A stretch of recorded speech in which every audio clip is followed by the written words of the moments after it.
The underestimated world. The morning sun cast long shadows across the Atacama Desert when the first scanner picked up the anomaly. Dr. Michael Chung rubbed his tired eyes and leaned closer to his monitoring station, watching as impossible readings flooded his screen.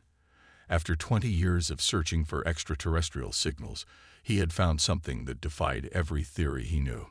3,000 miles away, in a bunker beneath the Swiss Alps, Commander Elena Vasquez felt her secure phone vibrate. The message was simple but changed everything. They're here, and they're big. Within hours, the world's most powerful telescopes confirmed what Chang's equipment had detected. A fleet of 60 massive vessels hung at the edge of Earth's solar system, each ship larger than any structure humanity had ever built. They weren't hiding. They weren't sneaking. They were announcing their presence like conquerors surveying a new territory. Admiral Freken stood in the command chamber of his flagship, the Void Reaper, studying the blue-green world that spun slowly before him. His pale, elongated form towered over the control panels, and his 6 arms moved with practiced efficiency as he reviewed the initial scans. Behind him, officers of the Zeridian Empire waited for orders, their similar forms creating an imposing wall of alien authority. The humans called their world Earth, according to the intercepted communications. Freken found it amusing that such a primitive species would name their planet after dirt. His empire had conquered 43 worlds across the galaxy, and Earth would be the easiest victory yet. Sub-Admiral Kexri, Freken's voice carried easily through the chamber, each word precise and cold. What do our scans reveal about this world's defensive capabilities? Kexri approached with measured steps, her 4 eyes reviewing the datapad in her lower hands. Admiral, they possess nuclear weapons, but in limited quantities. Their space presence consists of basic satellites and a small orbital station. Their fastest vessels use chemical propulsion. By our standards, they remain centuries behind our technology. Perfect. Freken nodded, his lipless mouth forming what might have been a smile. Another world that will surrender at the first show of force. Have they detected our presence? Yes, Admiral. Their primitive scanning equipment has identified our fleet, and their communication networks are alive with panic. Several of their national leaders are attempting to contact us. Freken's expression showed mild amusement. Let them wait.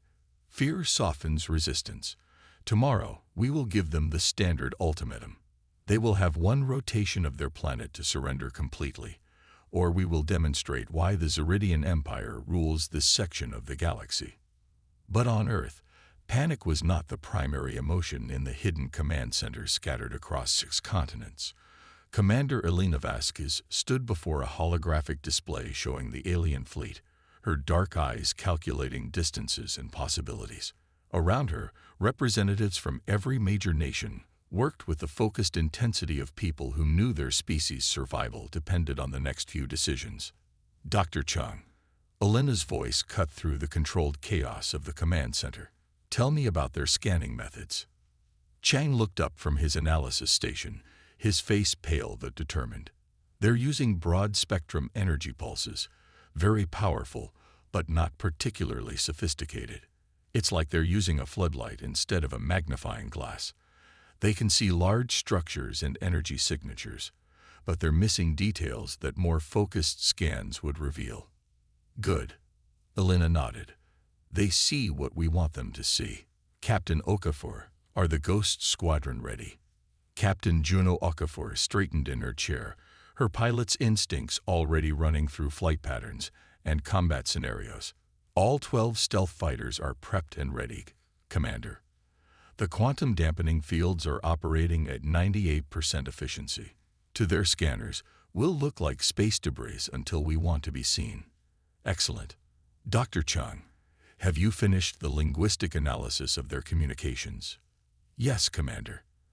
Their language structure is complex, but follows logical patterns.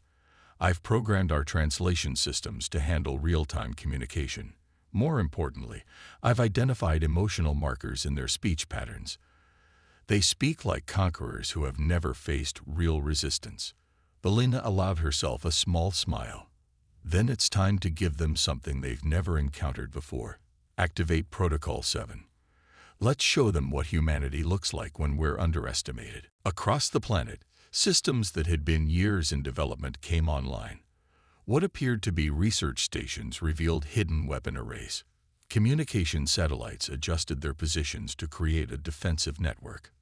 Deep space monitoring stations began tracking every ship in the alien fleet with precision that would have shocked their overconfident visitors. The next morning, Admiral Thraken decided it was time to address the humans directly. He opened a communication channel to Earth, broadcasting on every frequency their primitive equipment could receive. Inhabitants of Earth, his translated words echoed in command centers and government buildings around the world. I am Admiral Thraken of the Zeridian Imperial Fleet. Your world now belongs to the Zeridian Empire. You have one rotation of your planet to surrender completely and accept Imperial rule. Resistance will result in the destruction of your major population centers. Your primitive weapons cannot harm our vessels, and your crude technology cannot protect you. Surrender now, and your species will be allowed to serve the Empire as laborers.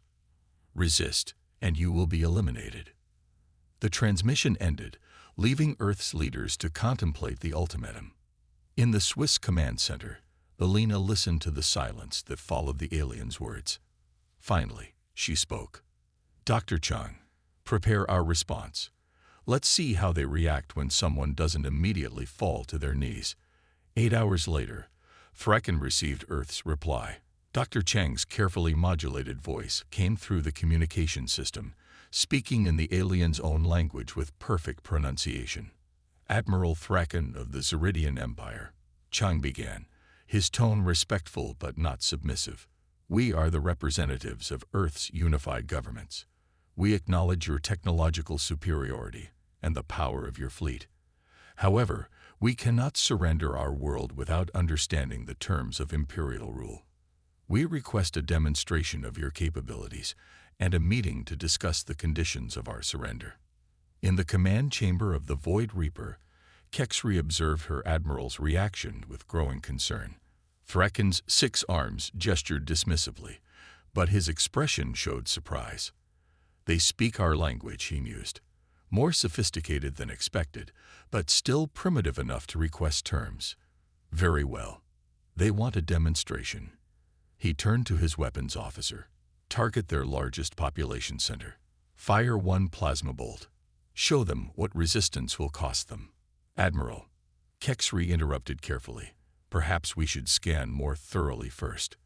Their linguistic capabilities suggest. Sub-Admiral. Thraken's voice carried a warning edge. They are primitives with basic translation technology. Nothing more. Fire. The Void Reaper's main weapon charged with a sound like distant thunder. A bolt of superheated plasma streaked toward Earth, aimed at the eastern coast of North America. Every human monitoring station tracked its approach, calculating its trajectory and power output. In the command center, Belina watched the incoming bolt with calm focus. All stations, this is exactly what we prepared for. Dr. Chung, activate the Prometheus array. Hidden beneath the Atlantic Ocean, a network of installations that appeared on all scans to be deep-sea mining platforms suddenly revealed their true purpose. 37 quantum energy projectors activated simultaneously, creating a focused electromagnetic field that intercepted the plasma bolt 200 miles above Earth's surface. The alien weapon simply vanished, its energy dispersed harmlessly into space. In the Void Reaper's command chamber, silence fell like a physical weight. Every Zeridian officer stared at their displays, trying to understand what had just happened. Scan again, Thraken ordered, his voice no longer carrying its earlier confidence. Full spectrum. Find those installations. The new scans revealed a disturbing truth. What they had dismissed as primitive industrial facilities were sophisticated weapon platforms. The humans had been hiding their capabilities behind a facade of technological inferiority. Admiral, Kexri reported, her voice tight with concern. The energy signatures from those ocean platforms match our own quantum field technology. According to our calculations, they generated enough focused power to neutralize a direct hit from our main weapons. Impossible, Thraken snapped. They don't have that technology. Our intelligence clearly showed. Sir, another officer interrupted, we're detecting multiple energy buildups across the planet. They appear to be charging weapon systems we didn't know existed. On Earth, Elena opened a new communication channel to the alien fleet. Her voice was steady, professional, and carried an unmistakable undercurrent of steel. Admiral Thraken, thank you for the demonstration. As you can see, we have our own capabilities. Now, would you like to discuss terms for your fleet's safe departure from our solar system, or shall we continue with demonstrations? The bridge of the Void Reaper erupted in controlled chaos as officers tried to understand how a primitive world had just neutralized their most powerful weapon and was now threatening them in return. Sir, the weapons officer reported, our scans are detecting at least 40 installation sites with similar energy signatures. They've been hiding them among their civilian infrastructure. Thraken's 6 arms moved in agitation as he processed this information. In 43 previous conquests, no species had ever hidden their true capabilities so effectively. No world had ever spoken to him as an equal after seeing the power of the Imperial fleet. Sub-Admiral Kexri, launch a squadron of scouts. 12 ships. Have them approach the planet for detailed scans. If the humans resist, destroy them. Admiral, Kexri said carefully, perhaps we should reconsider our approach. If they have defensive capabilities we didn't anticipate, they are still primitives. Thraken roared. 12 scouts will determine the true extent of their defenses. Launch immediately. As the Zeridian scout ships detached from the main fleet and began their approach to Earth, Captain Juno Okafor was already in the cockpit of her stealth fighter, floating in the darkness between Mars and Earth. Around her, 11 other pilots maintained perfect formation in ships that were invisible to the alien scanning technology.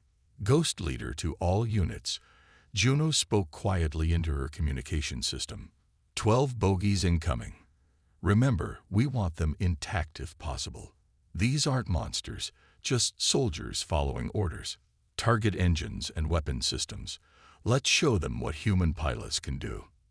The Zeridian scouts approached Earth with confident aggression, their powerful sensors sweeping the space around the planet for hidden threats. They found nothing, exactly what the humans wanted them to find. When the attack came, it was unlike anything in Zeridian military experience. Ships that their scanners couldn't detect suddenly materialized around them, moving with impossible precision and coordination. Human fighters danced between the alien vessels like deadly poetry, their weapons targeting specific systems with surgical accuracy. Within minutes, all 12 Zeridian scouts were floating powerless in space, their crews alive but their ships completely disabled. The human fighters had struck with overwhelming force and perfect restraint, demonstrating both superior technology and remarkable discipline. In the Void Reaper's command chamber, Admiral Thraken stared at the tactical display showing his disabled scouts. For the first time in his military career, he was facing an enemy that had turned the tables completely. Dr. Chang's voice came through the communication system again, still respectful, but now carrying unmistakable authority. Admiral Thraken, we have your scout crews aboard our vessels. They are unharmed and will be returned to you safely. However, we think it's time for a more detailed conversation about the future of human-Zeridian relations. What do you say we start over? The hunter becomes the hunted. Admiral Thraken's 6 arms trembled slightly as he processed the impossible situation unfolding before him. In his 3 decades of military service, conquering worlds for the Zeridian Empire, no primitive species had ever captured his scouts without destroying them. The implications were staggering. Sub-Admiral Kexri, he said quietly, establish a secure channel to High Command. Inform them that Earth may require a different approach than standard conquest protocols. Kexri's 4 eyes showed concern as she processed this unprecedented request. Admiral, High Command expects routine subjugation reports. If we inform them that a primitive world has captured our scouts, then inform them that Earth is not as primitive as our initial intelligence suggested, Threkin interrupted. Do it now. On Earth, Commander Elena Vasquez stood in the main briefing room of the Global Defense Coalition, addressing leaders from every continent via secure holographic links. The weight of humanity's future rested on the decisions made in this room. The alien commander is communicating with his superiors, Dr. Chang reported from his monitoring station. Their quantum communication array is sending detailed reports back to their home system. Based on the transmission patterns, I estimate their empire is approximately 400 light-years from here. Elena nodded thoughtfully. How long before reinforcements could arrive? At their apparent faster-than-light capabilities, possibly 6 months to a year. But, Commander, I don't think that's our immediate concern. Explain. Dr. Chang pulled up a holographic display showing the alien fleet's current formation. They're not retreating, but they're not advancing either. Their ships have assumed a defensive posture. I think Admiral Thraken is trying to figure out what he's dealing with. Captain Juno Okafor entered the briefing room, still wearing her flight suit after returning from the successful capture of the alien scouts. Commander, I've completed debriefing the Zeridian prisoners. You're going to want to hear this. Elena gestured for her to continue. They're not conquerors by choice, Juno explained. Their empire operates on a rigid hierarchy based on conquest success. Failure to subdue a world results in severe punishment, sometimes execution. Admiral Thraken isn't just facing military defeat. He's facing personal destruction if he can't find a way to claim victory. Interesting, Elena mused. Dr. Chang, how accurate is our translation of their emotional states? Very accurate. I've been monitoring their internal communications, and there's growing anxiety throughout their fleet. Many of their officers are questioning whether they've encountered something beyond their experience. Elena made a decision that would change the course of human-alien relations forever. Prepare a full-spectrum communication array. I want to speak directly with every ship in their fleet, not just the command vessel. It's time to show them something they've never seen before: unity. An hour later, Admiral Thraken received a communication request that violated every protocol in Zeridian military doctrine. The humans were requesting to address his entire fleet simultaneously. Sir, his communications officer reported, they're broadcasting on frequencies that can reach every ship in our formation. They want to speak to all our crews directly.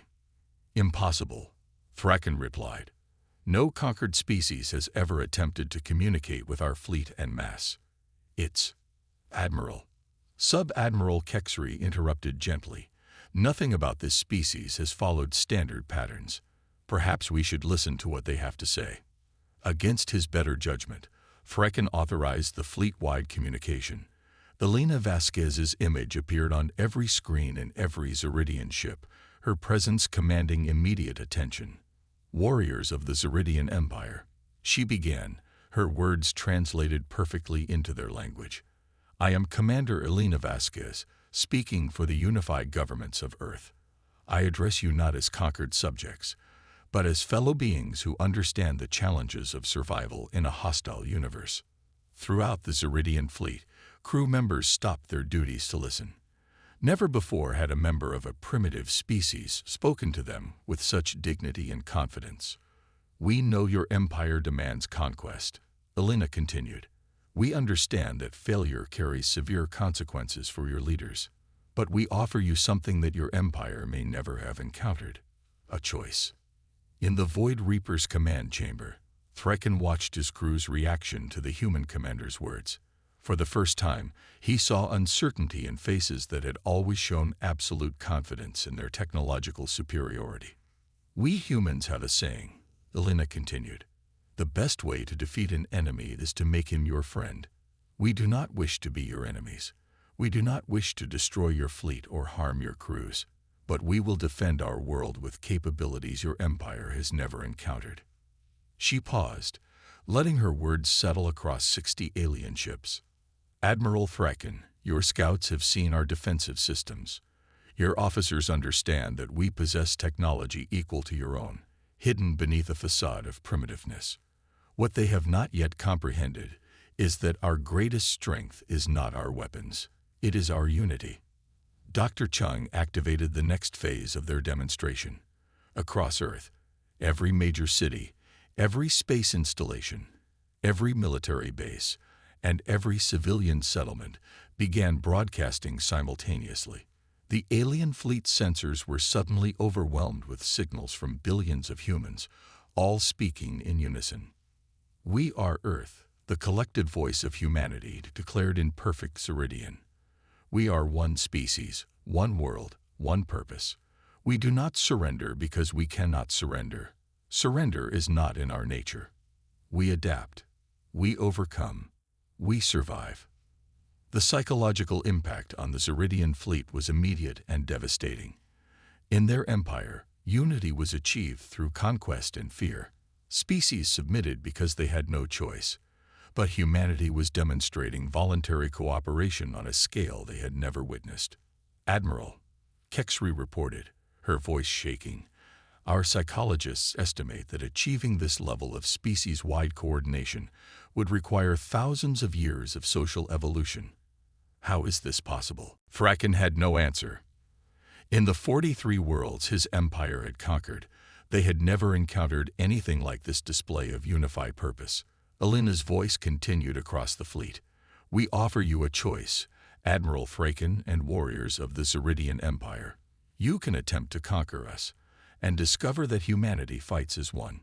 You will face not just our weapons, but our willingness to sacrifice everything for our freedom. Or you can choose a different path." "What path?" Thraken found himself asking aloud, his question transmitted automatically through the open communication channel.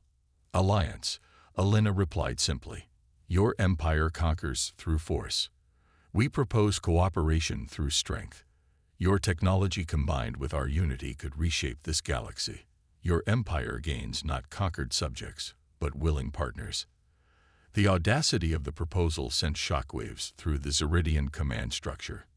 No primitive world had ever offered alliance as equals.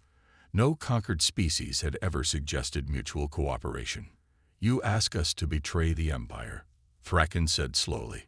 "We ask you to evolve it," Alina corrected. "Your empire grew through conquest because that was the only path you knew. We show you a different way. Growth through cooperation. Strength through willing partnership." Captain Juno Okafor activated the final phase of their demonstration. Around the alien fleet, space itself seemed to come alive. Hundreds of objects they had dismissed as asteroids and space debris revealed themselves as human spacecraft, not weapons, but builders and creators.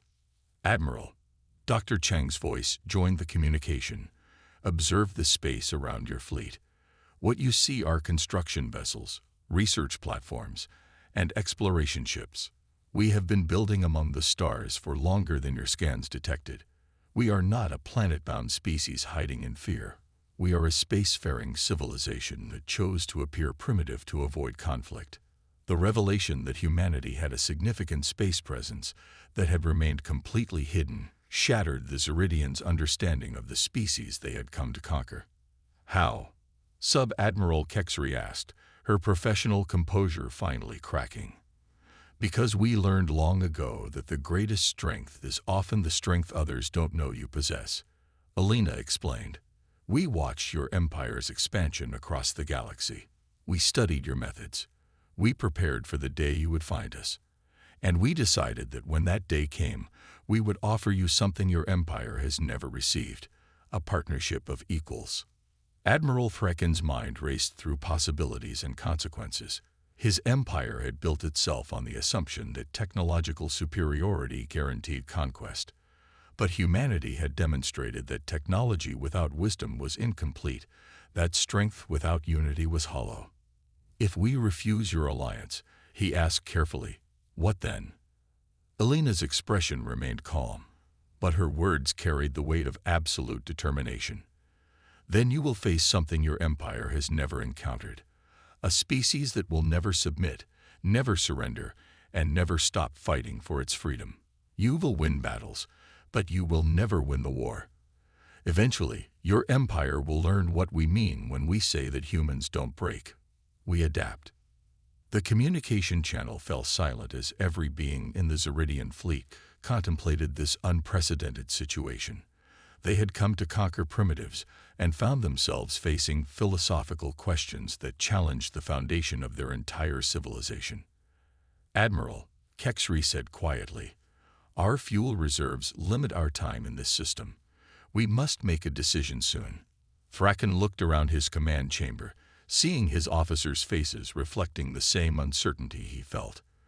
For the first time in his career, he was considering the possibility that conquest might not be the only path to strength. "Commander Vasquez," he said finally, "what exactly are you proposing?"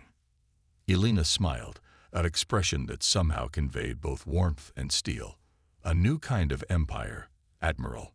One built not on fear, but on mutual respect. One that grows not through conquest, but through cooperation. Your ships protecting trade routes between worlds that choose to join us. Your technology shared with our innovation. Your strength combined with our unity. And if our high command refuses, then you help us convince them that the age of conquest is ending and the age of cooperation is beginning. Together, we can build something that lasts not through fear, but through mutual benefit." Admiral Thraken made a decision that would reshape galactic history. "Commander Vasquez, I request permission to bring a delegation to your world. It seems we have much to discuss." As the first shuttle launched from the Zeridian fleet toward Earth, carrying alien diplomats who had come as conquerors and now traveled as potential allies, humanity proved once again that their greatest strength was not their technology or their weapons. It was their ability to transform enemies into friends, conflict into cooperation, and conquest into collaboration. The Zeridian fleet never made it home unchanged. When they finally returned to their empire, they brought with them not news of another conquered world, but the blueprint for an entirely new kind of galactic civilization, one where strength came not from domination, but from unity, and where the greatest victory was not conquest, but peace. Humanity had faced the stars and found them wanting not enemies, but partners in the greatest adventure of all, building the galaxy where every species could thrive, not through the strength of one, but through the combined power of many working as one. They thought we were primitive. They learned we were pioneers. And in learning that lesson, the galaxy itself learned to evolve.